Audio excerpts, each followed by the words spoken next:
క్యాటర్ పిల్లర్ని చూడగానే చాలా ఇబ్బంది పడతారు, అసహ్యపడతారు, జీర్ణించుకోలేరు.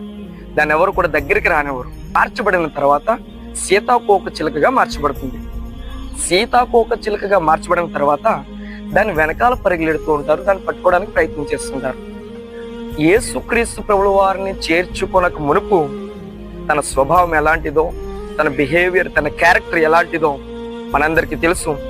యేసుక్రీస్తు ప్రభుల వారిని చేర్చుకున్న తర్వాత హౌ హీ బికేమ్, తను ఎలా మార్చబడ్డాడో మనందరికీ తెలుసు. జక్కయ్య అనేటువంటి ఒక వ్యక్తి, పన్నులు కట్టించుకునేటువంటి వ్యక్తి, యేసయ్య ఎవరో తెలుసుకోవాలని, యేసయ్య ఎవరో తెలుసుకుని చూడాలని ఆశ కలిగి అక్కడ అందరూ మాట్లాడుతుండగా ఆ మాటలకు అట్రాక్షన్ అయ్యున్నాడు యేసుక్రీస్తు ప్రభుల వారిని చూడడానికి.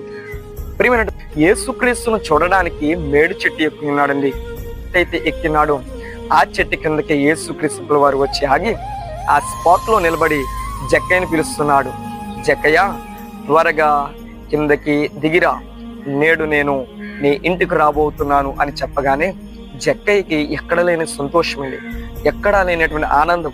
ఎందుకంటే అక్కడ ఎవరితో మాట్లాడినటువంటి యేసయ్య, ఎవరితో సంభాషణ చేయనటువంటి యేసయ్య ఇక్కడ చెట్టు ఎక్కినటువంటి జక్కయ్య మీద ఉన్న యేసయ్యను తన ఇంటికి తీసుకువెళ్ళిన తర్వాత ఇదిగో లేచి నిలబడి, అయ్యా యేసయ్య, నేను నా ఆస్తిలో సగభాగము పేదవారైన వారందరికి ఇస్తున్నాను, పేదవారికి ఇచ్చేస్తున్నాను అని చెప్పి, అంత మాత్రమే కాక నేను ఎవరి దగ్గర అయితే అన్యాయముగా సొమ్ము తీసుకున్నాను దానికి రెట్టింపు 4 అంతులుగా ఇస్తున్న ఇతడు కూడా అబ్రహాము కుమారుడే, నేడు ఈ ఇంటికి రక్షణ వచ్చినదని సంతోషం. We have to tally our life when Jesus comes to our life and before Jesus.